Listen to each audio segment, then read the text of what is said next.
You're listening to the Everything Went Black podcast. Hello, everyone. Welcome to this week's episode. My good friend, a friendship that has lasted decades. Of course, I'm talking about Champ Morgan, returns this week. He's been keeping a very busy schedule recently, of course, with his band Triage, as well as his new outfit, Poacher. Great having you back, Morgan.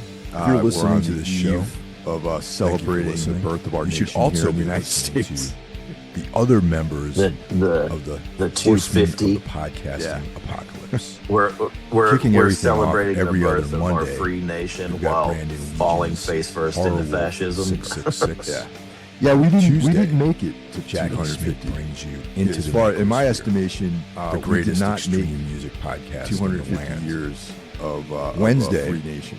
We've is already slipped. the first day of double shots. Starting 2 years We've got, ago. of course, So it's Everything my Went take Black. on it. as We got to well start as Ableist from year Manifestations. one if we ever get past this stuff. Thursday, Yeah. Necro Thursday, There when needs the to be an Necromaniacs asterisk. horror podcast comes at you. But it looks like you've got It's a also really day one full of schedule Soul these Knocks, days, brought which to is you by awesome Carl between Heckera Poacher and for all Triage. things dark and esoteric. Yeah, I mean, Poacher and Friday, Triage. And, Spitball Media. I just got a new job. I start my new A job on irreverent Monday. pop culture Congratulations. podcast. So, yeah, I've been unemployed Saturday, since April. well, Saturday is a day off. That sucks. It's springtime but I'm here glad in that North you America. You got something else. So go out lined and up. That's enjoy awesome. yourselves. We've got Yeah, I the was, brutal kind of summer living the ahead of rock us. star life and At least if you live in the tri-state area. in there.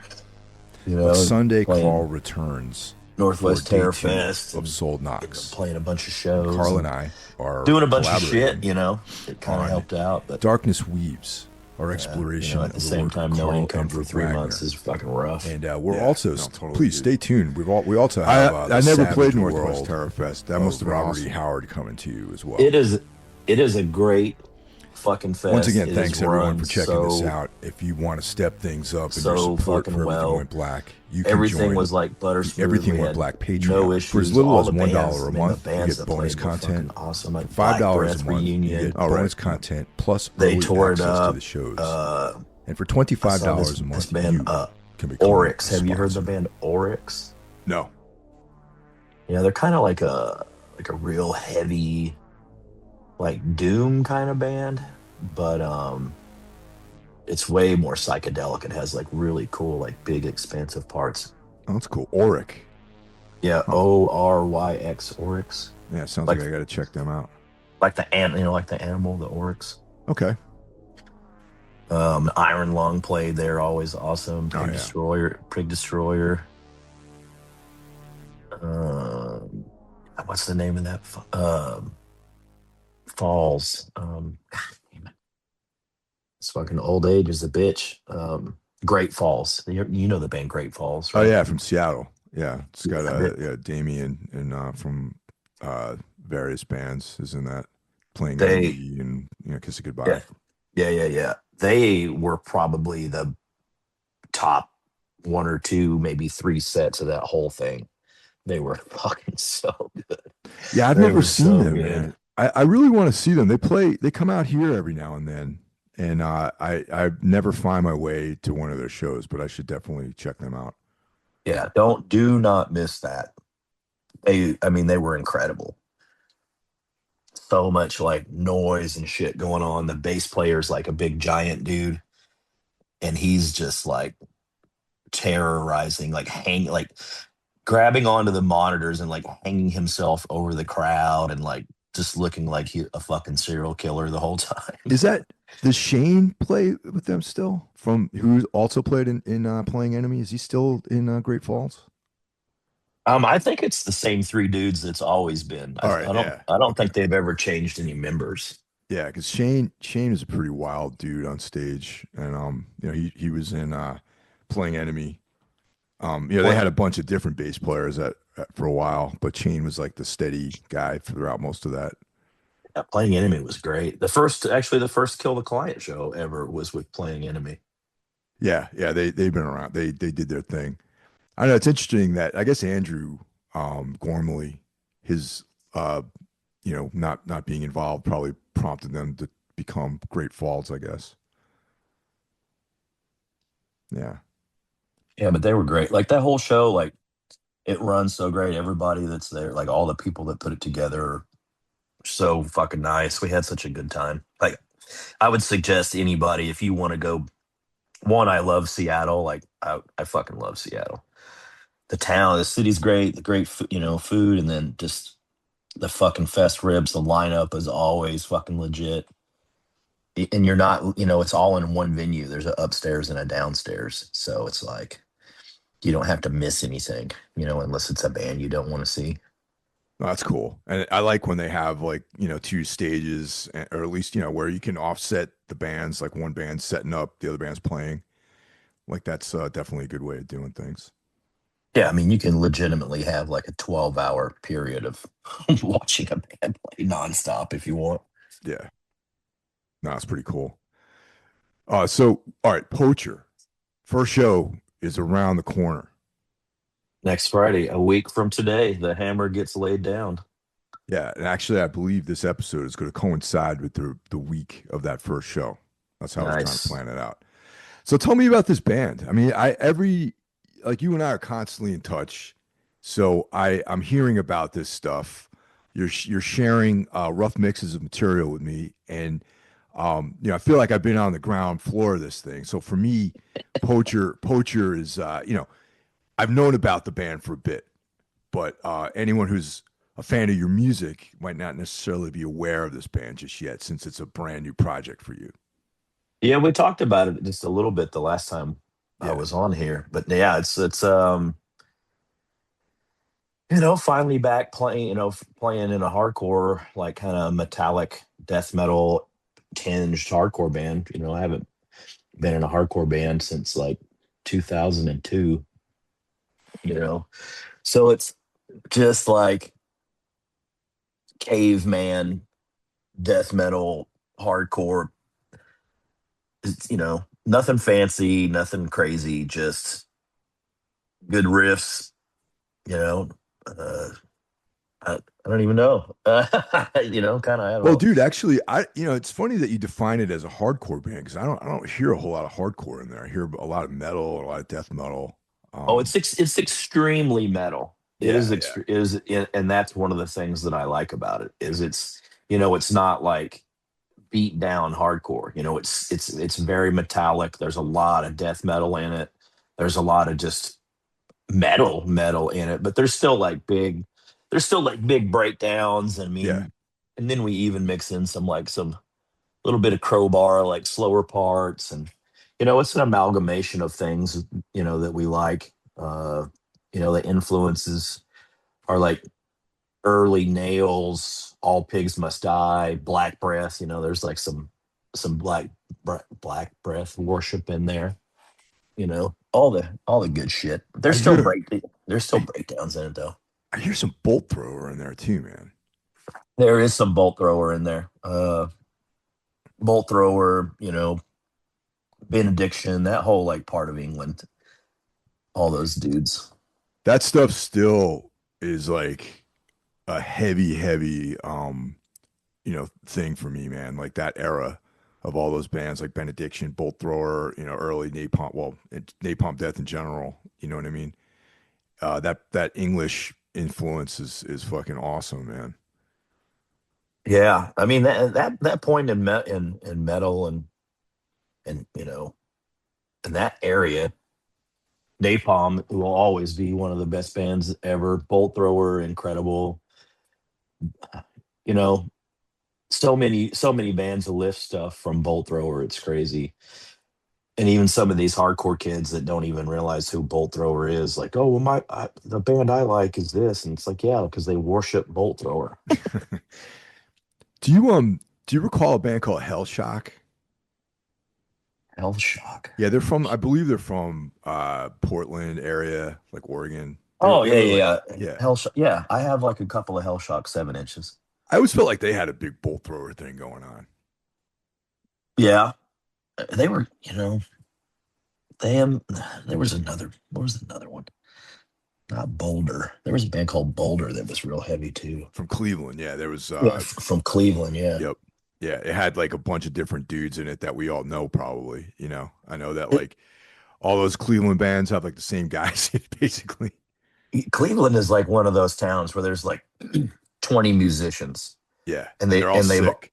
and they're all sick as fuck, and they've all been in each other's bands. They've all loved and hated each other 100 fucking times, But that's the thing about Cleveland, and one of the things that I've always liked about that scene is like almost all of it is heavy metal. Yeah. People will call it hardcore, and people will call it death, like whatever genre moniker they want to fucking stick on it. It always sounds metal as fuck from Cleveland, and I love that shit, man. Yeah, it's interesting, man, because like, you know, obviously Integrity and Ringworm, two of the mainstays out of that world, you know. We had the opportunity, the honor of touring with Ringworm a number of years ago, and we really hit it off with those guys. And they're like into like hardcore, into like bands like UFO and Kiss and the good old stuff, man, like good like heavy metal music, you know. Yeah, And I think that definitely informs a lot of that. I mean, even Integrity, they got like, the guitar solos, and I mean, Dwid claims that more of that is from like the Japanese hardcore influences from bands like Death Side and stuff. But if you listen to the Melnick's guitar style, it's like very, very much ingrained in like '80s heavy metal. yeah, for sure. Yeah, they can try to claim that Japanese punk rock part, but come on now. Well, it's the guy that doesn't play an instrument that says that. Yeah, The guy who probably doesn't spend any time like in his room, like trying to figure out like Uriah Heep songs and yeah. AC/DC solos and stuff like that. He's not listening to UFO Strangers in the Night enough. Exactly. Yeah. So But with Poacher, it's just like we just want to fucking rip. We want to, because like uh we're all in different bands. We all have other projects, but we just wanted to come together to make something that was just like knuckle draggingly heavy. yeah, You know, I have Triage going on. That new record just came out a couple of weeks ago. Nate, the guitar player, he's in played cross. Uh, Ian Snake Sabo, he has a band called Cult Burner that's like very Dillinger Escape Plan. And then we just changed drummers about a month ago. Um, and the new kid, Johnny, he's in a bunch of bands. He's incredibly talented, super super smart kid. He has a band called Godshell that's incredible, and Throw Your Body to the Void. He does a lot of stuff. He does a lot of cool stuff. I got to check out all these other bands too, man. Definitely, because if they're all like it, it sounds like stuff I'd be really into. And what you're saying about your drummer, man, it's like that's always the case with a good drummer. They're always in like six different bands at least. Yeah, I mean, and I say he's a kid because I mean he's only like 25, and he's so musically open minded. You know, that band he's in, Godshell, they are fucking awesome. They played at Northwest Terror Fest too, and just seeing them live, I was just like, God damn! I'm actually going to be doing some noise stuff on some of their upcoming recordings, and hopefully live. We'll be doing some live shit. Be That's pulling awesome. out my noise rig. Yeah, that I think you'd really dig that band. I think everybody would really dig that band. Now, do these bands, do they all have like presences on like Bandcamp and stuff like that? Is it easy to like, is it, what I'd love to do, man? If send me links to all this shit and I'll put it in the show notes because I want to definitely, this stuff, like you and I've talked about this, we touched on it, and like I just need to make a deep dive into all this stuff. There's a lot of good music coming out of Texas, man. Yeah. A lot of open. Contrary to the social side of it, there are a lot of open-minded musicians down here. Well, that's always been the case, man. Even going all the way back to like the 80s, it's like bands like Butthole Surfers and, Scratch Acid. And there's always been like a pretty vibrant scene in Texas. And Yeah, and maybe it's in reaction to the sort of conservative leanings of the state socially and politically. Oh yeah, I mean, you even had the Dicks and the Big Boys back in the punk days. That was a direct like fuck you to the Texas, basically, Texas establishment. Oh yeah, how can I forget Big Boys, man? Dude, Legendary band, dude. legendary. They a documentary just came out about the Big Boys. Really? So yeah, I was supposed to go. It was it last week? Yeah, it was last week, last Sunday. They debuted the documentary, and my wife and I were supposed to go, and I had to give my ticket away because I went to go see Rush in Oh hell yeah, dude. in Fort Worth. So, or no, no, no, I didn't. I saw Rush last Sunday. The Sunday before that was the documentary because I had to drive to Denton to play a Triage show. We played Austin on Saturday, and then we played Denton on Sunday with Contusion. So I wasn't in town. Are the shows in Denton still at that Rubber Gloves place?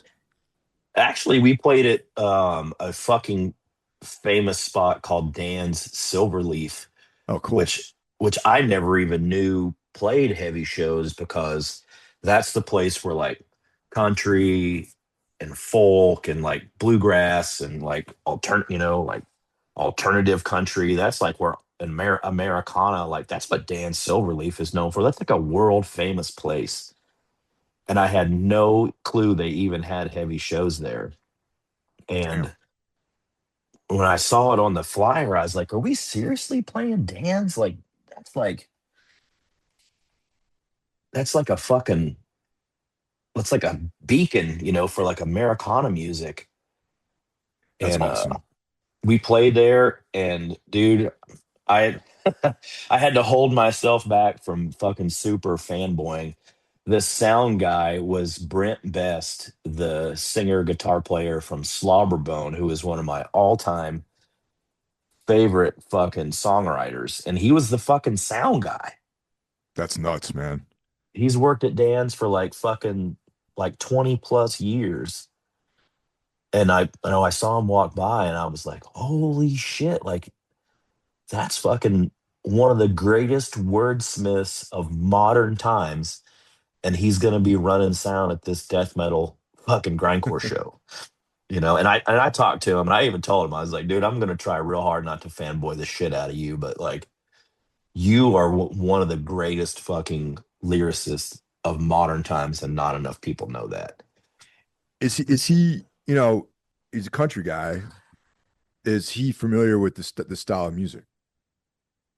Yeah, I Like, mean, I yeah. mean, and he loved us at the end of the night. We were on stage breaking everything down, and he was like, "God damn, man, your band fucking ripped." That's awesome, dude. He was all about it. You know, Oh, and also I have to thank you for giving me a crash course in some of this material that I was completely unfamiliar with, and have always appreciated, but never really had any knowledge on, like Americana and like legit like country music, like not the bullshit Christian nationalist stuff that's like, popular country music. yeah. I mean, I listen to that. I listen to a lot of Americana. And I listen to a lot of country because a lot of that stuff, at least the outlaw country side of it, is it's a lot of songs about real shit. Yeah. It's broken people writing songs about broken people, and I really associate with that. You know, and they're not all singing like, you know, I'm proud to be an American and all that shit. I mean, it's songs about sadness and love and loss and grief and murder and I mean, it's all kinds of stuff. It's and I've always liked it. I mean, my parents listened to a lot of country music when I was a kid, and you don't appreciate the music your parents listen to when you're a kid. But then you'll always find your way back to it in some form when you get older. This is true, definitely. When I was a kid, my parents were like way into like, kind of like rock and roll music from the 50s and like girl groups and stuff like that. And later, like in the last like 10 years, I really started appreciating like the Shirelles and that sort of stuff. You know what I mean? Like the Flamingos and like all those bands. Yeah, I mean, there's a lot of cool. I mean, just the harmonies back from stuff back then. Those girl groups and even stuff like the Four Tops and all that stuff, like all that vocal harmony. I mean, really just led into the stuff of the 60s and 70s. Even with like bands that just depended on harmonies, like Seals and Crofts and the Eagles and you know, um, Poco and shit like that. I mean, all that stuff could be back to that old singing groups and that stuff. I also But really dig a lot of that kind of croony, like torch song stuff, like Sam Cooke and all that sort of material. oh yeah, that's you'll never get any better. There'll never be anything like that again. There'll be people that imitate it, but that old like crooner romantic stuff. Yeah, that stuff's fucking awesome. Yeah, that's killer. Yeah, definitely. But yeah, thanks a lot, man, for turning me on to that stuff. Like whenever there's like a new, not a new, but like when it's new to someone, like for me, for example, you just don't know where to start. Cause like I've always heard a lot of that music like around, through various people and just, being involved in music, you hear maybe one or two songs and you're just like, oh, this is really really cool music, and you hear other people reference it, you know what I mean, like in their own work, and then you just don't know where to start with like some of the stuff, and you kind of gave me like a nice little playlist for this stuff. Yeah, I mean, and a lot of those people were so like prolific. It's hard to be like, well, if I'm going to listen to Towns Van Zandt, who had like Yeah, 30 records, or Willie Nelson, who's literally put out 100 albums. It's in Waylon, all those guys. Back then the industry was different. You had to like constantly be putting material out to stay relevant and stay paid. So some of those dudes put out like 2 records a year, which is insane. So it's hard to get in and get in the right spot, but uh, it's good to know somebody that knows that shit for sure. yeah, totally, and like I said, that's always a lot of that stuff's been you listen to interviews with various people, and what their influences are, or like you hear covers of these songs, and you're like, okay, I'll check this out, but you don't have like a roadmap to like what's the good stuff and what's the bad stuff, and that sort of thing. Yeah, we're gonna open your mind up, Mike Hill. Dude, I'm ready, man. I just need a map. I'm Yeah, ready for the journey. I just need a map. I need a map and a flashlight and That's a right, man.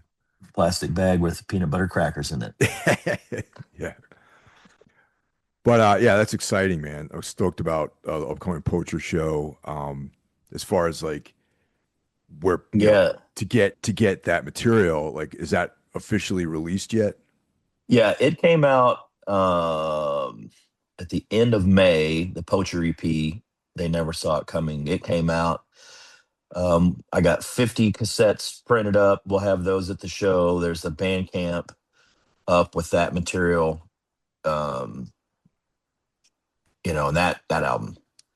It's not, well, that EP, I should say. It's 5 songs, but it's good stuff, man. It's super heavy. And actually, a label from the Netherlands just hit us up about wanting to put it out on CD and vinyl. So Nice.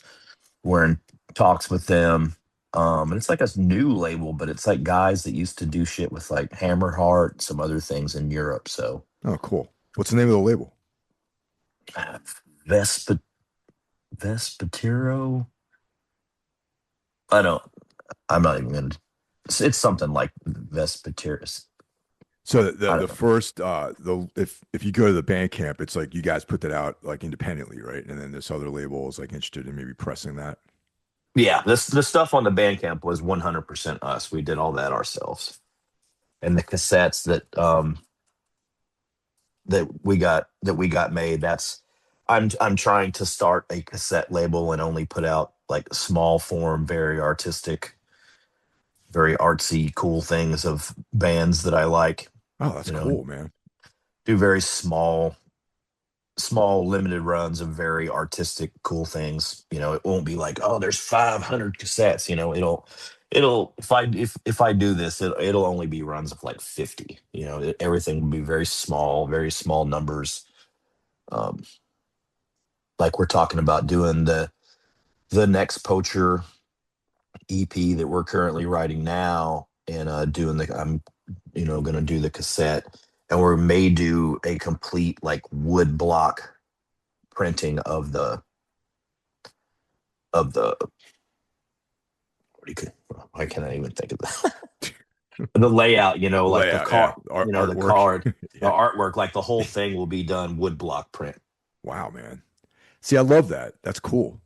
It's Yeah. that's like, that's like what it's all about, man. For me personally, it's just like I love all that, like sort of very, small run, like special shit like that.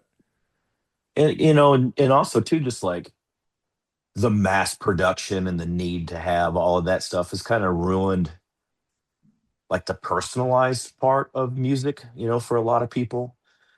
And now it's like some of these bigger bands, when you find somebody that's done like their own like screen printed cover, that stuff's like very limited.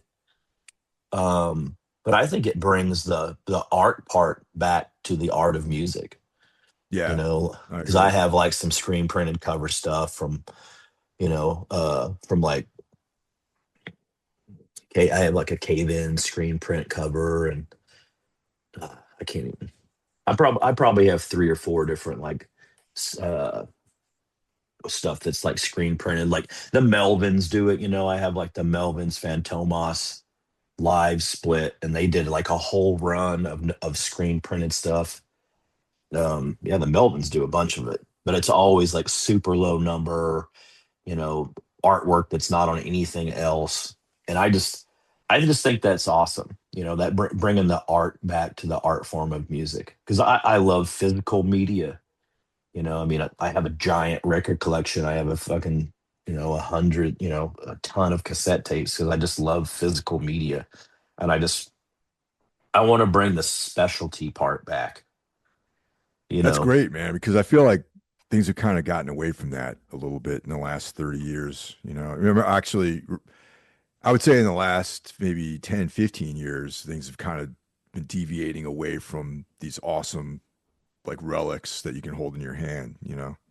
And Yeah, I mean, even like the old Misfit stuff, with yeah, oh, like yeah. the clip art and the stuff that they used to do, in those old like punk rock 7 inches. And I mean, even if it's just like you find the Xerox copy of the lyric sheet that was typed in it with a couple of like clip art pictures, but they did that. They cut all that stuff out themselves and like went to Kinko's and all that, like they did all that shit by hand. And I want to kind of do that same thing again and try to make them special, like slip covers that are different than the actual artwork, and just bring some specialty back to it.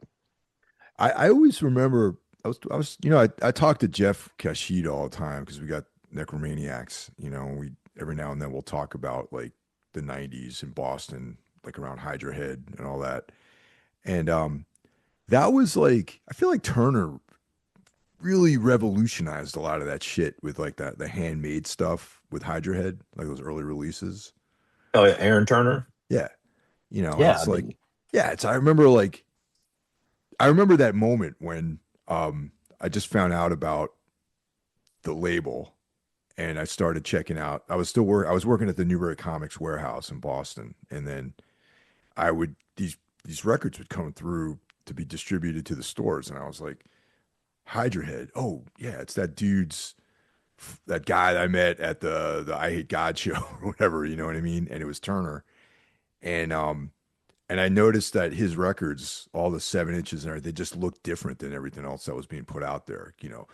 The stuff from Ebullition, like all that, alternative tentacles, like then of course like the relapse stuff and everything. And it just looked different because it was like that motherfucker, like some of those early 7 inch releases were hand constructed back to like old school, like like die cut stuff. I specifically right now my mind is going to the 6 going on 7 7 inch that he put out. And not so much into that band. Like they were cool, but I wasn't like a big fan of theirs. But that record just looks so fucking cool, and I bought it literally because it looked like this piece of art, with these different components to it, and was all hand assembled.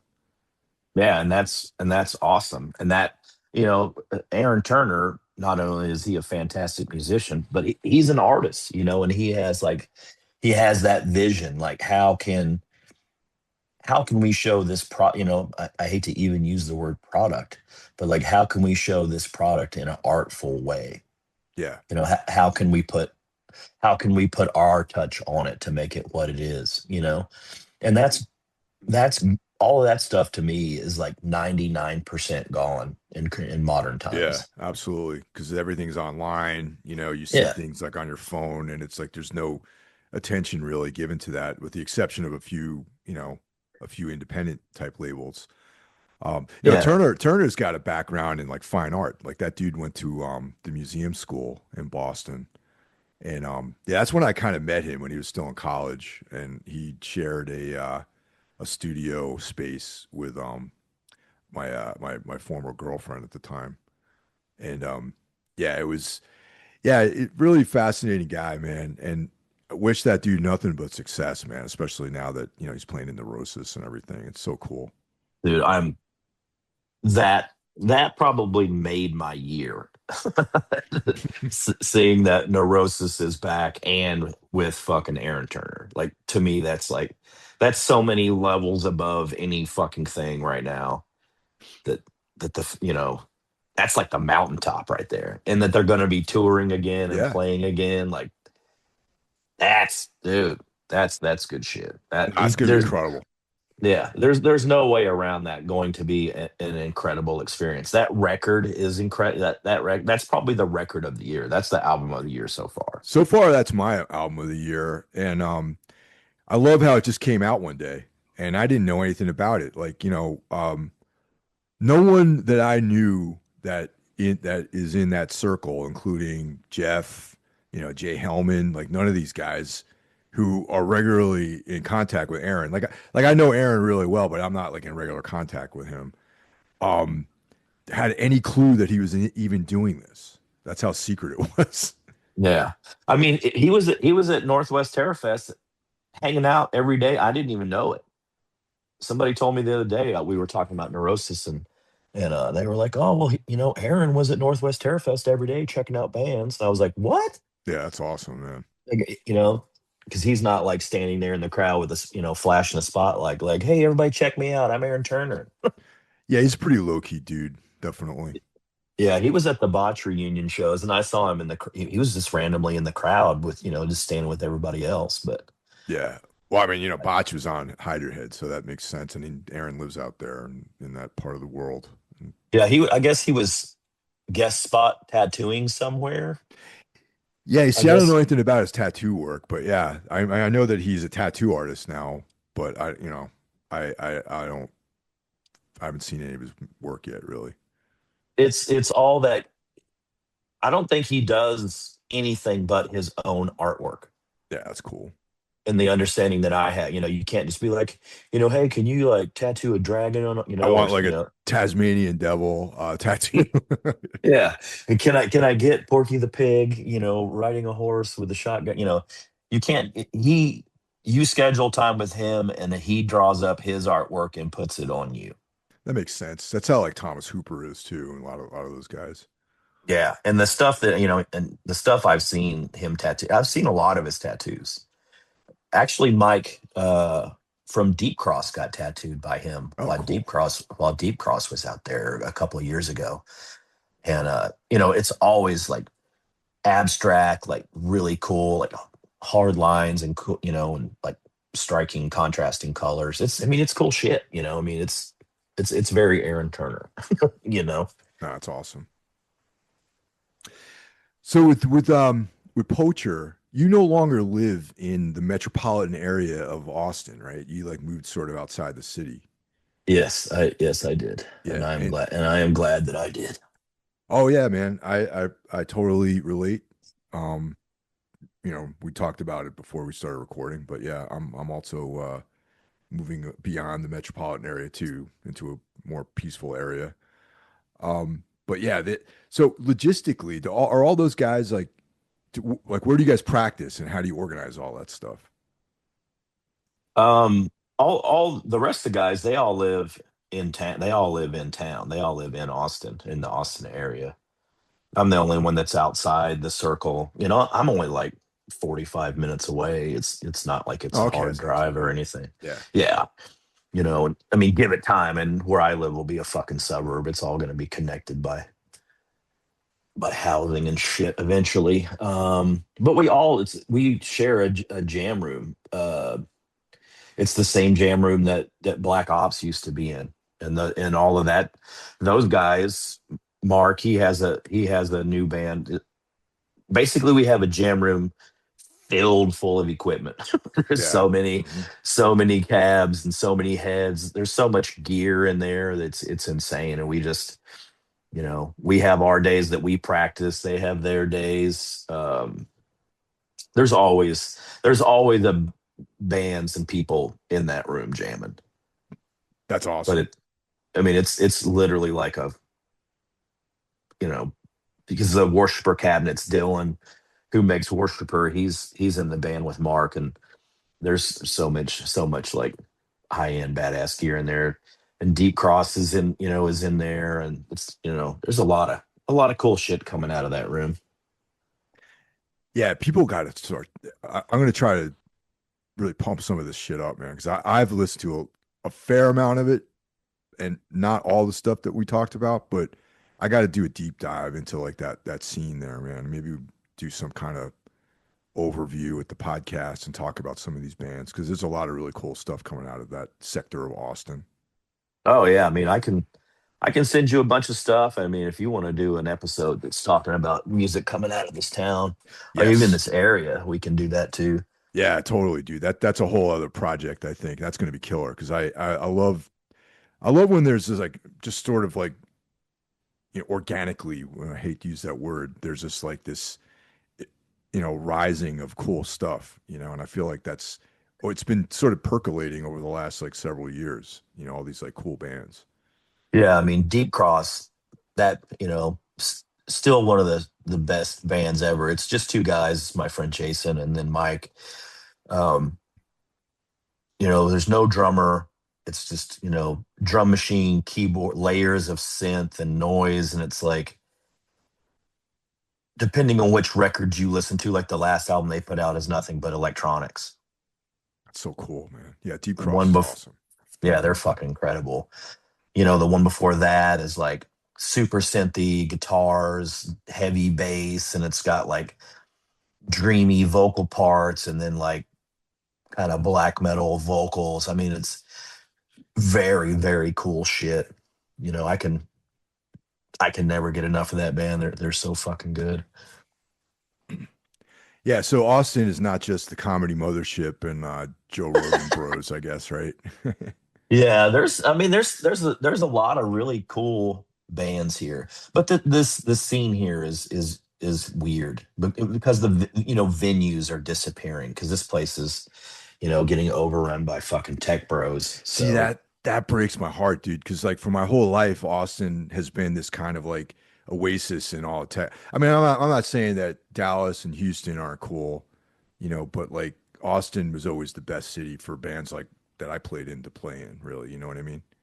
yeah, I mean, and there's still certain cool parts of this town, but the heavier music has never really been a strong suit for Austin. You get real good heavy bands in Dallas, Houston, San Antonio. Like San Antonio knows Yeah. how to fucking heavy metal show. Like, Actually, San Antonio is probably the better of the two for metal and punk and hardcore. Well, hardcore metal maybe San Antonio.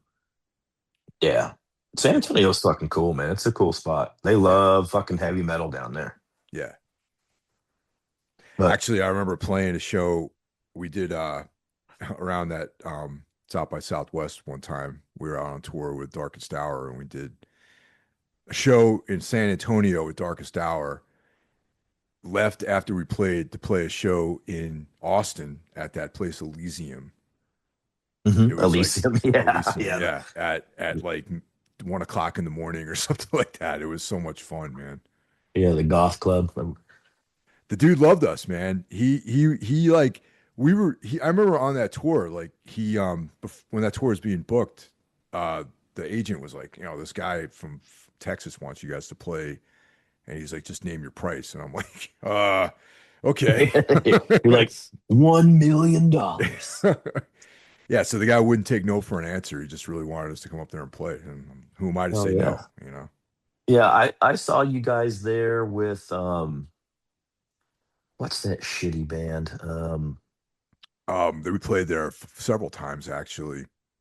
Death is it Death Heaven? You when I saw you Yep, guys that's there. right. That show was with Death Heaven. Yeah. Yeah, Horrible. I'm at the show you're talking about then. Awful band. Terrible.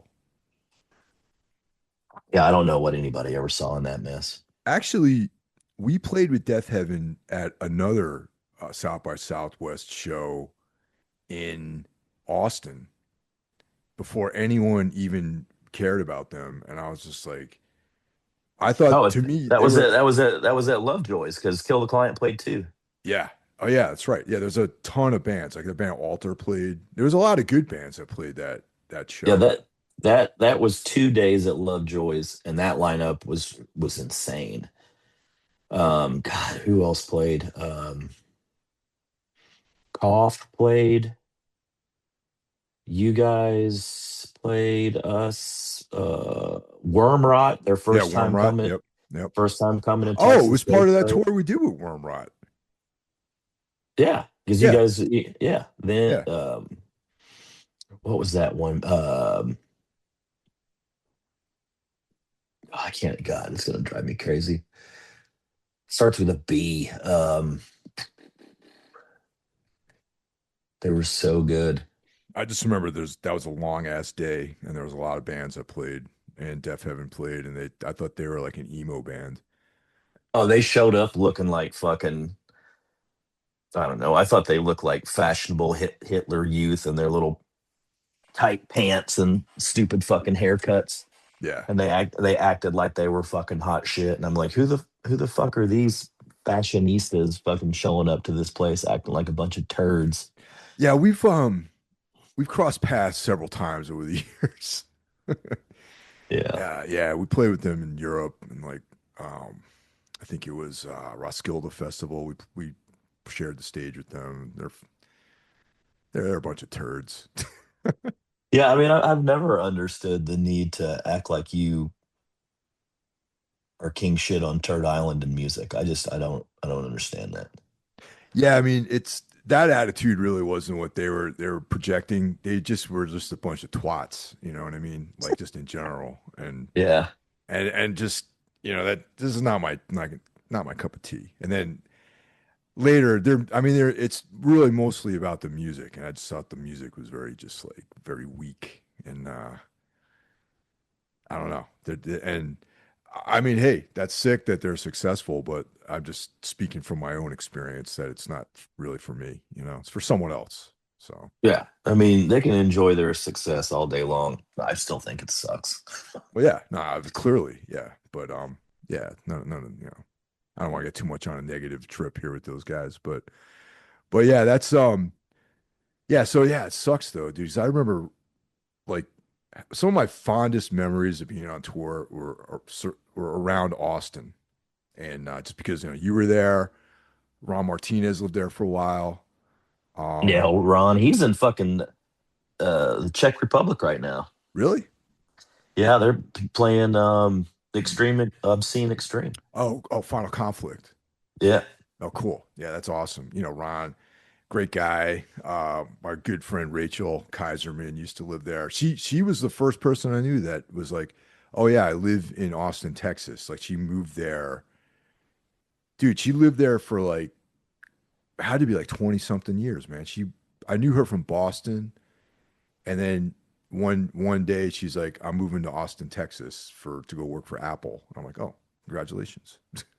Yeah, I think one of those times you were down here, and you were staying with me, you went and met with her. Yeah. Yeah, probably. She's like one of my For, oldest friends, man. yeah, I think you went and met her for lunch or something. I remember that. Yep, yep. And she whenever she actually I just saw her in Albany when we were up there. She lives in New York State and she's like she's from that area originally, so she moved back to bought a house that I think was in her family or something like that.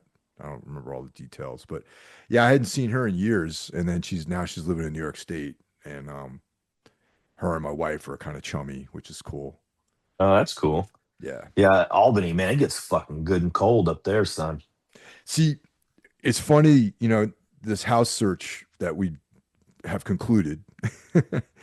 We were looking around upstate New York, and we agreed that the Dutchess County area is like, where we want to live. And then, but there's like a radius where any people that live in New York City consider Westchester County to be like upstate New York, like White Plains, everything that's just 2 miles outside of the Bronx is upstate, right? But like I grew up like an hour away from New York City. So for me, upstate is like Albany. Yeah. But this house search has led us to clearly define where that line is, though. Because when Tina and I were looking for a house, we're like, oh, let's check out Poughkeepsie. And I was like, I don't know, man. Poughkeepsie, we checked it out nonetheless. And she's like, I don't really like it here. And I'm like, I told you, and I was like, what about it don't you like around here about this? She's like, well, it doesn't feel like home. It's like, you can't get a good pizza slice here. You can't like get Italian sandwiches. You can't like, people have a funny accent. I'm like, yeah, that's because that's the true line, man. It's like Yeah. once you hit that North Dutchess area, it becomes upstate New York where people sound like they're from Canada and you can't get sandwiches and like prosciutto and mozzarella or pizza or any of that kind of stuff. Yeah, for sure. Yeah, but we're within that radius, which is cool. Like our new spot is like further down, so it's more familiar. Yeah, see, you get up too much further north, and you'll be having your prime place to film your little spooky black metal videos out in the frozen cold. Oh, we got some of that where we're moving, dude. There's a road. We're like tucked away, man. We're up at the foot of the Berkshires, and yeah, there's like trails and forests and lakes and shit like that. It's like really, it's Well, very very rural where we're moving. then I will expect a full winter's bane No fucking shirt, like no shirt in the winter, like out in the tomb, snow. fucking tombs with swords and maces and shit. That would be incredible. Seeing old cold blue steel out there with face paint on. Yeah. Speaking of swords and maces, man, what are your thoughts on this King Conan rumblings that we got with Arnold returning? Dude, I'm so fucking stoked. I'm Yeah. so fucking stoked. I think it'll be good. I really do because Arnold will be pushing for it to be good. You know what I mean? He's not gonna settle. He Yeah. hated Conan, the second Conan, Conan the Destroyer. Yeah. because it was so fucking corny. And I mean, they'll want it to be dark, and they'll want it to be heavy and violent. And I think that's what it's gonna be. Absolutely, man. And like it's on brand right now because we got Game of Thrones, we got House of the Dragon. Like this kind of stuff is like there's a proven track record that people are interested in that world, of like dark, brutal fantasy stories like that, and like, Conan and Robert E. Howard's world informed all that shit. So you got to come correct. You got to make something that's like can compete, on the same level, which I think is sick. And this is a great time for a Conan movie. Yeah, it'd be a great time to put some poacher music on a big battle scene. Dude, yeah, man, imagine that. That would be sick. I mean, it was like when I was a kid when I saw fucking that the animated heavy metal movie, Oh yeah. and they had that big war scene with Mob Rules Yep. playing. Black Sabbath. Yep. Blew my. I think I was in the sixth grade or seventh grade maybe when I saw that, and I was just like, holy shit! Yeah, the heavy metal movie and the animated Ralph Bakshi Lord of the Rings films were proper like adult Yeah. animation that you saw in a movie theater. Like I saw both of them in a movie theater, believe it or not, when I was a kid. Oh wow, that's awesome. I Yeah, only ever saw those on TV. yeah. My dad took me. It was pretty cool. Yeah, my dad would have never done Yeah, well, that. yeah. He would have called me some inappropriate names and said that we don't do that. Uh, yeah. Yeah, But the Blue Oyster Cult song in the heavy metal movie, that Veteran of a Thousand Psychic Wars, that's a good track too. that soundtrack is pretty good. Yeah. It's got some questionable stuff on there as far as like inclusion, like why is it included? You know, like that dude from, I think the guy from the Eagles or something like that has a track on there, you know, but like Oh, Donald Don Fagen, I think. Don Felder. Don Felder, yeah, that dude. But you know, he tried, you know. I mean, at that point in time, I mean, his name still meant something. He had just left the Eagles when he made that. So, and Sammy Hagar's on there. Oh So yeah, that's right. the title track. You know, you got to have that Hagar, son. Did you ever see Van Halen with Sammy Hagar? I did not, unfortunately. I was supposed to see them in Germany on for Unlawful Carnal Knowledge tour, but I ended up going to the fucking field. We had training in the field, and we did what's called Graf and Hohenfels, which are two like giant tank gunnery trainings. Graf and Veer is like it's tank gunnery. It's like a firing range for tanks, and then you're there for like, I don't know, 3 or 4 weeks, and then you load your shit up on a train and you go to Hohenfels, and Hohenfels is in the field. You're doing like active combat training operations in the field, living in tents and digging foxholes and all that shit. Damn. So I was out doing training for right at 60 days. So I ended up having to miss seeing fucking Van Hagar. You So couldn't you couldn't just tell your officer like, yeah, I gotta leave early to go see Van Halen. be like, do you not know who Eddie Van Halen is, sir? He would be like, I don't give a fuck. That And I, communist fucking oh, dude, and the time that we went was in the fucking winter time, no, Germany and in the winter, man. Ugh. uh, and where those places are at, it's like you get like super like snow, like snow. So yeah, standing in a foxhole about halfway up my shin deep and like slush, freezing to death, like 3 o'clock in the morning. Not good times. Not Let, not not Van Hagar good times. let me ask you a stupid question. So you're from Oklahoma originally, right? Yes, sir. Yeah. When you were in the military, had you ever seen snow prior to that? Oh, dude, you get blizzards in Oklahoma. See, I don't know. As I said, it's a stupid question. Yeah, dude, and that's what people. It's like people don't think you get snow in Texas. I mean, you get to Waco, anything. Waco is like the dividing line, right? You can draw a line directly across Waco, across the state. Everything north of that gets fucking snow. Dallas gets ice and snow every year. The Panhandle gets covered in snow every year. And Oklahoma, it gets hotter than fuck in the summer. You get crazy thunderstorms full of tornadoes in the spring, and then your winter, you're gonna get snowed on every single year like clockwork. Yeah, I'd only been to Oklahoma a handful of times, man. Like I've been to Oklahoma City and Norman, Oklahoma. Norman, yeah, that's Norman. where OU's at. Yeah.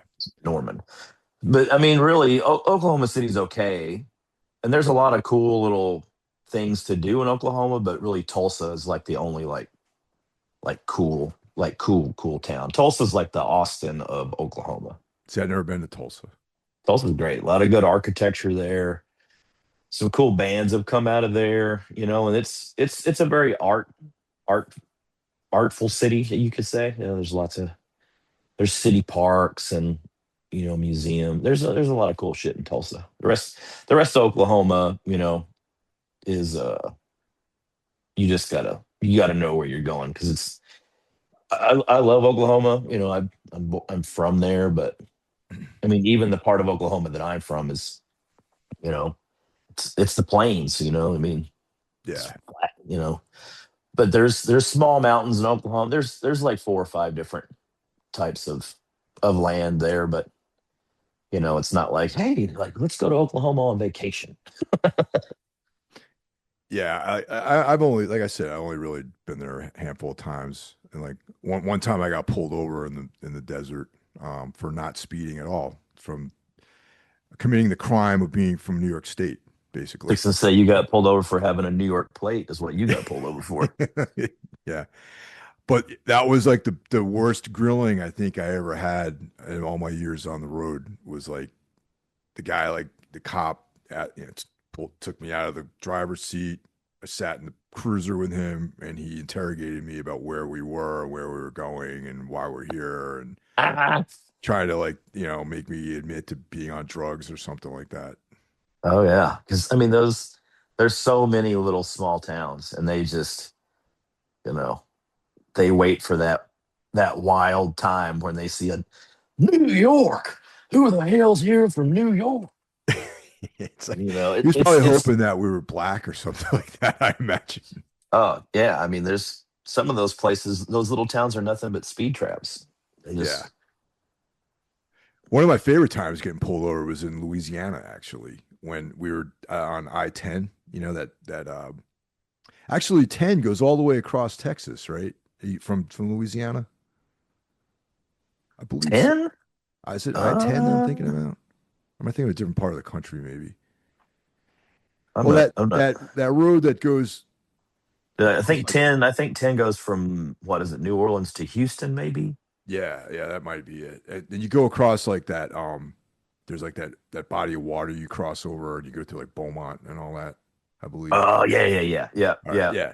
So anyway, we're driving, speeding this time for sure, you know, and like no one's on. This is during the middle of the day too, which is funny because like we're just cruising along, and like I see a cop car going. We're going east, and the cop car is going on the westbound side of the highway, and we're not even going that fast, maybe 80 or something like that, 85 or something, and like then I look in my rear view and I see the cop drive across the median, right? Put his lights on. And like I'm like, oh shit, Nice. this guy means business, man. So he pulls us over, and I'm sitting in the van, and like I got you always carry a pocket knife, right? When Oh you're yeah. you need to do cut things, not for like I'm gonna stab someone or get in a knife fight with anyone. It's just you carry knives on you when you're traveling like that, and a I carry. flashlight. I carry a knife, at least one knife every single day of my life. I Well, don't leave my house without a knife. absolutely, me too. But I especially have a knife on the road, Oh, for sure. Yeah. Oh yeah, for multiple sure. things like that. Yeah. So he's on his like little intercom there. He's like, exit the vehicle, please. And I'm like, oh shit, man. So I open up the door, and the knife literally falls out of my pocket onto the ground and opens up. And then the cop, Uh. he like doesn't get out of the car. I guess he got like another call or something like that, because he just fucking peeled out, man, and nothing happened. What? Yeah, dude. Maybe like some real crime was going on, and the guy just like pieced out. I think what really happened is you flashed those cold blue steels at him, and he was like, "This is the most handsome man I have ever seen. I cannot arrest this man. I got to get out of here." Yeah, That's what just happened. that's probably, yeah. But fucking Louisiana, man. Crazy shit. Luckily, I have never had an issue with anything in Louisiana besides eating like a disgusting maniac while I was there. Yeah. I I love Louisiana. I love New Orleans. I love that part of the country, personally. The Um, only complaint I have about New Orleans is everybody talks about how great the record stores are there, and they've always been a disappointment to me. The only one that I've been to that I thought was like super cool, was like the size of my living room, and it's called Sisters of Christ, and it's Brian from Thou. He's the one that owns and runs that. I don't even know where that is. I've never been there. It's tiny, but there's so much fucking awesome. He's got like a giant bookshelf in there. There's books, there's tapes, there's tons of records, and yeah, Brian from Thou, it's his little record store, and he was working it like when Jason from Deep Cross and I, we went to New Orleans to see that first Acid Bath reunion show. How was that, man? I haven't gone to any of these. It was great, dude. I mean, we were there at the very first one, and you could tell they were a little nervous. Um, but it was awesome. I've seen what, two of them, three of them now, and yeah, they're great, man. I mean, I've always been an Acid Bath fan. Um, Saw them in '94, but yeah, see, I think it's great, but it's another one of those things, like, like we were messaging back and forth yesterday about the dead guy thing. All these reunions that are happening. Some of these bands, like, legitimately, when Acid Bath was happening back then, like, no one gave a shit about that band. Right. But with And acid now bath, and now they're just like, everyone's like, oh my god, like Acid Bath, man. It's like, really? yeah. Because like when I saw them, there wasn't a lot of people that gave a shit about them. They were never like the big banger from down there. No, and like, but the thing with acid bath is they had the potential to be huge, I thought. Yeah, they were one of the most commercially, I mean, even to use the word commercially viable. Their sound was very commercial, you know what I mean? Like, Yeah, totally. with the clean vocals, and not everything was, heavy or weird. It's like, as great as I Hate God is, you're never gonna see that in, like on MTV, or hear it on the radio. You know what I No, mean? no, definitely But not. Yeah. like Acid Bath was like the New Orleans version of Alice in Chains, Yeah. you know, and I think that's what the difference was with them. Yeah, I gotta try to make it to one of those shows. I know I feel like I'm missing the boat on it. Yeah, I mean, like I tell anybody that's asked me about it, it's like, oh, is it worth it? Like, it's definitely good to see it. If you were into it and you own those fucking records, like, go see it. Go see it at least once. They sound great. Dax, he still sings. They're all, and Sammy kills it on Well, yeah, guitar. I Sammy's mean, fucking sick anyway. Yeah. yeah, Zach too. Zach's playing drums for them, I think, right? From Godor. yeah, Yeah, so you're covered with those two guys. yeah, for sure. I mean, it sounds great. They play for a little over an hour. It's great from start to finish. Hold on, this, I think I'm being told I need to let these dogs are going. You want to go outside? Hate to interrupt this interview for, That's all good. We like animals here. yeah, they're acting crazy.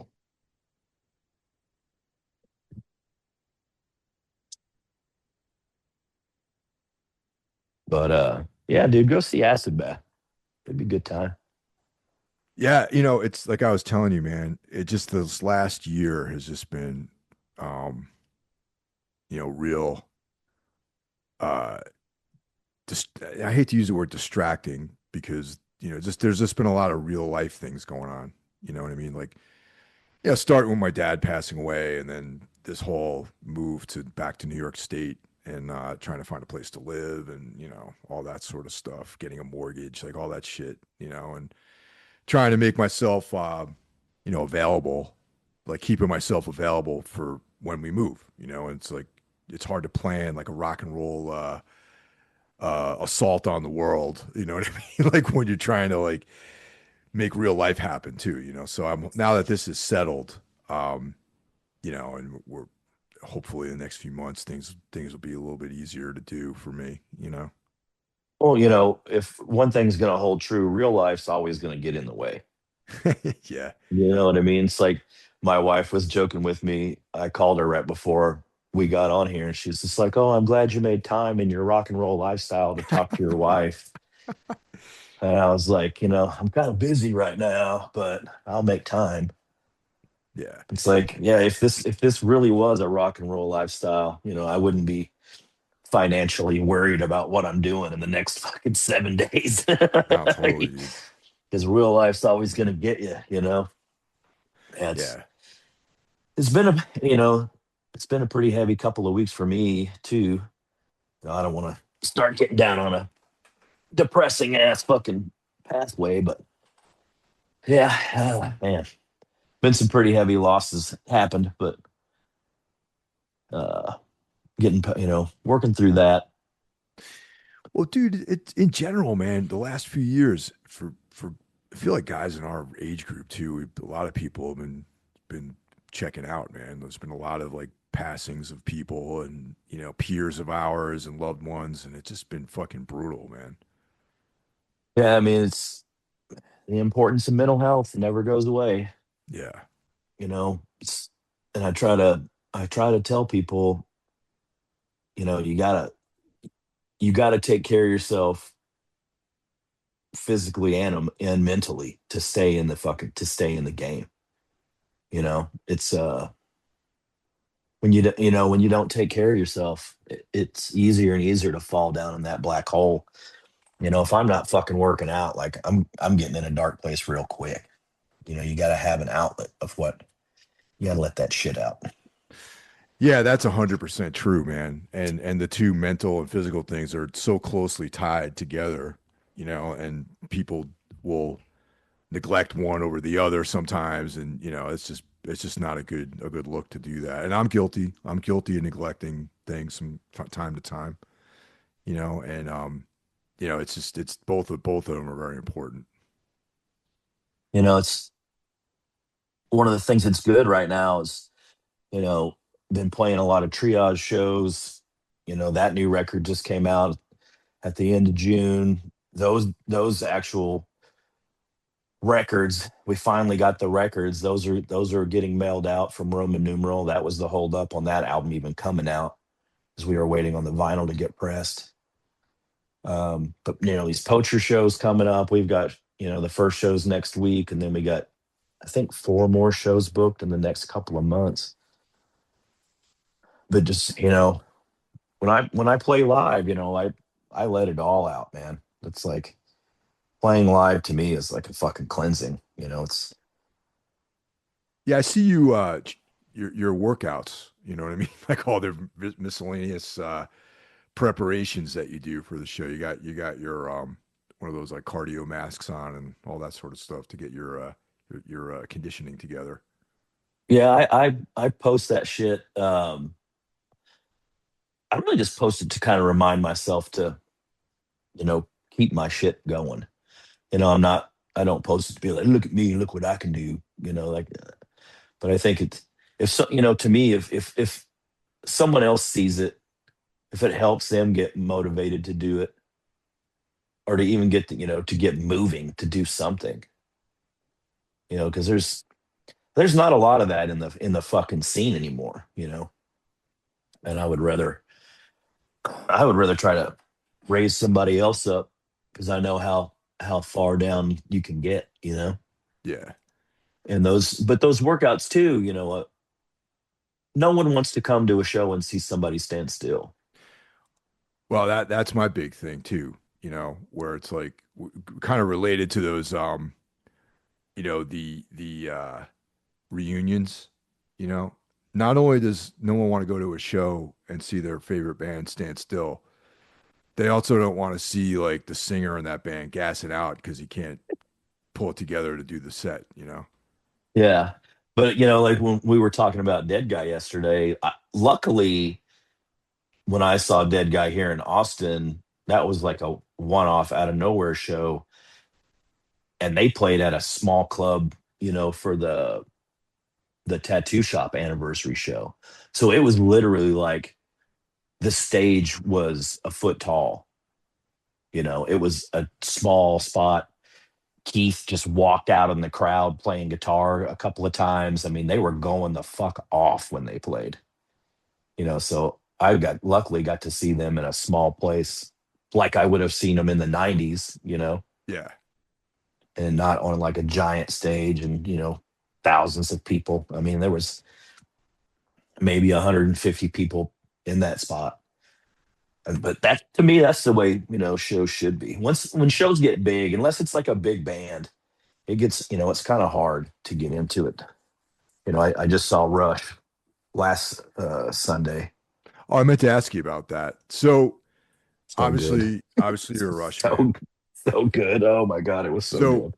all right, now I I love Rush up until Signals. Like Signals, I think is a great album, and Right? and then I kind of you know faded out of their radius after that. But the I love Neil Peart, man, and not only as an incredible drummer, but he was like the spirit behind that band. You know what I mean? He wrote all the lyrics and everything. So how is the new drummer? Like tell me the truth. Is it good? She's great, man. She is fucking awesome. She plays all the parts perfectly, and we were laughing about it because there's cameras every it's a giant production. There's cameras everywhere. I don't think she broke a sweat during 2 hour Really? that 2 hour set. It looked effortless to her. Wow. Yeah, she is fucking fantastic. She is fucking fantastic. And the show that you see, it's not just like, hey, we're Rush and we're just doing, it's like every song break, they're paying tribute to Neil Peart. All of it. It's all paying tribute to him. All of the videos pay tribute to him. Everything that happens, everything they say between the songs and the song breaks and the stage breaks is all like paying tribute to Neil Peart. It's That's it's awesome, awesome. man. It's so good. And I guess like what they're doing now, I guess they're playing like 3 or 4 nights wherever they're Oh. at, Oh wow. and they have different sets for every night. So uh Nate, the guitar player, um in Poacher, him and his partner, they went out to LA to see all the first shows, and he was telling me, he's like, oh yeah, like I guess they if you go for night 4, they play most of Farewell to Kings or whatever, and I was like, what? Like, Really? yeah, because like the night that I went, set list was really good. They played fucking Bravado off of Roll the Bones. I love that song. Hmm. Is it off Roll the Bones? It's either Roll the Bones or Presto. And I love those fucking albums. I know a lot of people kind of hate on those fucking records, but those records are fucking good.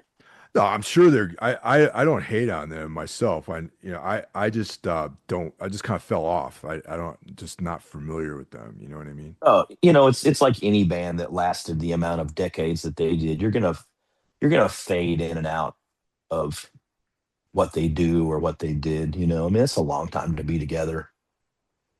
And you're changing as a person musically too in that time. Yeah. So, but yeah, they were fucking, yeah. If you get a chance to see that, dude, I don't even give a shit what night you go. Me, I don't ever want to know the set list before I go to a show. Like, so I wouldn't tell you what night to go to. I can just tell you that the night that I went um was fucking awesome. They played Red Oh, Barchetta. it's a great song. The one, my favorite Rush song, Red Sector A, they play that on a different night. And for the longest time, they didn't even play that song live. I think I've seen Rush, like, I think that was my ninth time seeing them. And I've only ever seen them play Red Sector A once. Damn. But I guess they're doing it on this tour on certain nights. I got to go and check this out. Yeah. Yeah. Because this is going to be it. Like, I don't think Yeah. they're ever going to do shit again. Because, like, when I saw them, um, they've canceled all the shows from this week because Getty got laryngitis and he got bronchitis.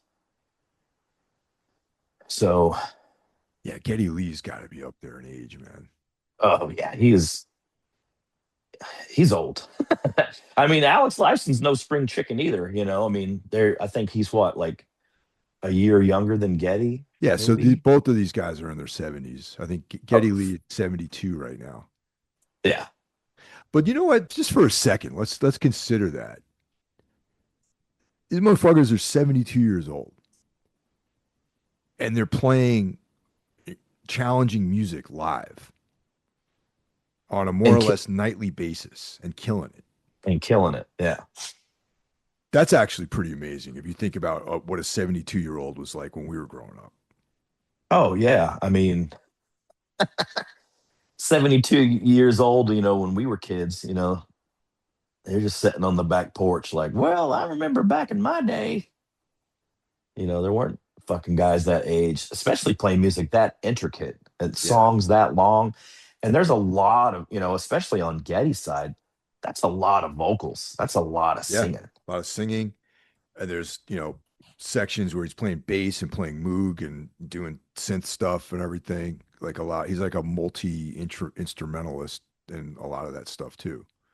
And he plays a lot of he still plays a lot of keyboards. They do have another keyboard guy on stage for this just to alleviate the amount of pressure on him because he's just I just can't do it the same anymore. So they do have another keyboard player, but he's on stage like you see him. He's not like behind the curtain like people used to do in the old days. Like secretly there's a keyboard player Oh, hiding out. dude. You mean like how the Misfits do now? Like, Dude, when well, I when I saw the Misfits, there was another dude on stage well, that's what I mean. playing But it's playing guitar. yeah, You it's know, it's this dude AC Slade. He's like another Jersey guy. He's on stage, but he's in the shadows on stage. Like he's not like he's dressed in like his regular gear. Like he's just got like jeans and a t-shirt, and he's not doesn't have any costume on or anything like that. when I saw him here in Austin, he was on stage in makeup. Really? Yeah, I Well, mean he stayed in one spot. He did not move around. interesting. Yeah, we saw him a couple years ago in Jersey here at the Prudential Center, and it was he was his part of the stage is a little darker than the rest of the stage, and Yeah, he just oh yeah. I mean, I'm not gonna say that it was yeah not focused on the main three. yeah, and he was like keeping it together more by just hanging out by the drum riser. Like he wasn't like running around or like showboating or anything like that. Yeah, yeah, yeah. I mean, yeah, it was the same thing here, but he was in makeup here, and I mean he was on the stage. He wasn't like in the shadows. Yeah, but that guy's actually at least up here. He's like a pretty well known dude. Like he owns a coffee shop called Catfight Coffee. Him and his wife out in Bowdoin, New Jersey, and we've been out there a couple times. But Bowdoin, it's a weird town, man. It's like a small little tiny little town, but there's like a thing there. There's like a very cool little scene of people that live out there, and that is kind of like the center point of that. There's like a good record store, there's a coffee place, there's like restaurants, all that kind of thing, and but anyway, that guy he played in like Joe and Jet's band for a while. He was in Oh hell yeah. he's been around. Like he's like a session touring guy. And then he has his own thing, AC Slade, that actually one of my former drummers in Tombs played in the AC Slade band for a while or would fill in live and things like that. So he's like kind of like he could probably pack various venues in the New York metropolitan area, but he's mostly known for being like a live performance guitar player. Well, that's cool. Yeah. And yeah, I don't know. It's just I was amused by that because like I was like, who's this fucking guy on stage over there? And I was like, oh yeah, that's AC Slade. And you're like, oh, I've had coffee at his spot before. Yeah. Nice guy though. Very cool guy. He's been around forever. Um, yeah, just like all around sick guitar player. That's cool. Yeah. But yeah, dude, good luck with the show. This episode will drop days before you guys debut with Poacher. Sweet. Yeah. Yeah, And lots of good shit coming up. First Poacher show, Triage, new record just came out. Actually, the Poacher EP just came out too. So those came out within like 2 weeks of each other. nice. And enjoy the weekend and good luck with the new job. And I'm definitely gonna follow up with you about like the in Austin scene sort of report, There's lots of cool underground shit here. It just the scene the show part of it could be better. But hey, It's like that sometimes, man. You know, for it's sure. like that. So, all right, dude, have a good day and I'll talk to you soon. All right, brother. Late.